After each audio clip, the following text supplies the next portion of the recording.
Boom! Today we have Yeski featuring two great purple belts as we have Gabe on the left going up against Mike on the right. Mike has been a punching bag in a bunch of my videos so far, so let's see if he does better in this video against Gabe. He starts off pretty strong by extending Gabe in the air and he's looking for a helicopter armbar, but Gabe does a nice job posting with his left arm against the mat and scooting his hips backwards. This gave Gabe enough space so Mike couldn't stay connected to him. Without any connection, of course Mike wouldn't be able to finish the armbar or even sweep him over the mount.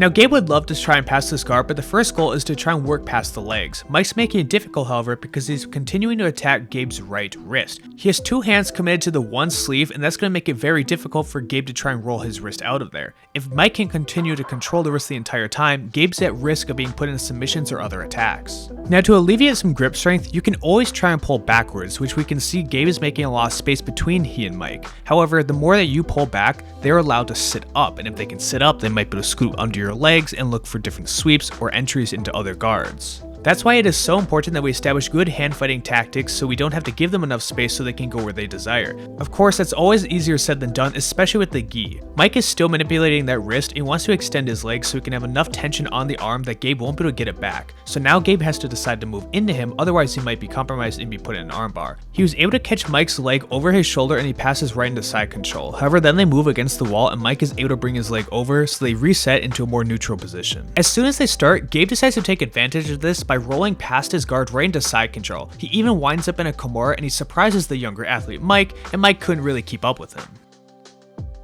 Mike tries to turn his chest towards the mat in hopes that he can defend against this Kimura, but Gabe pulls him back down and now he's establishing that old man strength on top of Mike. Being in the stronger position, Gabe is in absolutely no rush to try and get a finish. He needs to maintain top control and try and tire Mike out, especially with Mike's suspect gas tank. Letting him run out of his cardio early in the match is going to do way better for him later in the roll. Gabe does this by going towards north-south. I think it is a completely underrated position if your main goal is to try and hold them down and then later set up submissions. When you're in north-south, this allows you to have the maximum amount of chest-on-chest pressure, flattening them out. You also have complete arm control where you can try and bring your leg over the arm so you can set up a crucifix. Gabe does look to control the left arm of Mike, but he's doing it for a different reason. He's bringing his left hand in towards the collar as he's looking for a paper cutter choke. He already has a lot of it set up, he just needs to continue to bring his chest forward and control Mikey as he walks his hips backwards. Gabe is looking to finish this paper cutter choke, but he's doing it in the wrong way. As he can't finish it, he's bringing his hips higher and he's trying to walk towards Mikey's head. But this is the big flaw. His hips are too high, which allows Mike to shrimp, and he lost his chest on chest pressure. This allows Mike to scoot out, and now he's no longer in danger of the paper cutter choke as he's able to bring his legs in for a guard.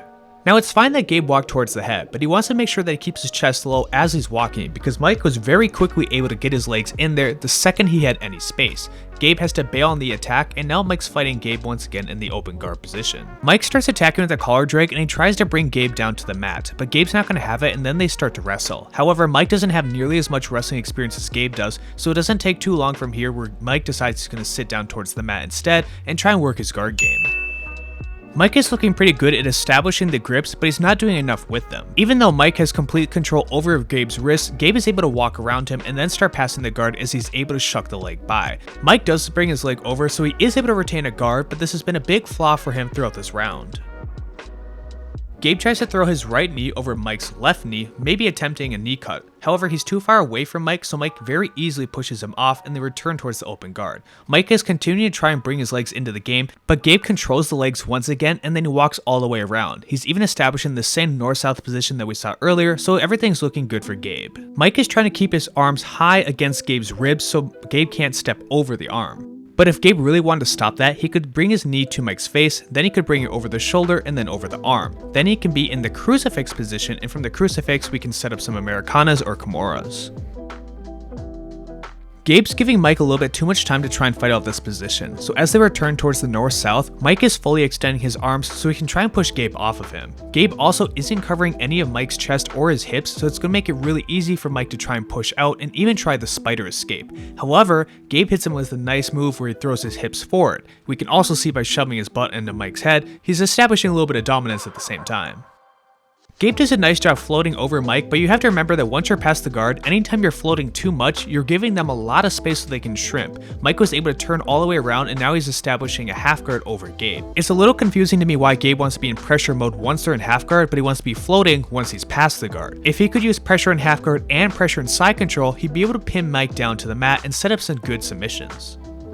Gabe latches on to one more gi choke attempt. He's going under Mike's right armpit with the gi, and he's trying to establish almost a baseball choke variant. It's tough to see from this angle, but Mike is able to bring his knees in and then he creates enough space. This does bring us to the end of the round, however, so if you appreciate the video, please make sure to like, comment, subscribe. It really helps me out and I can get great and new people on the channel. Thanks for watching.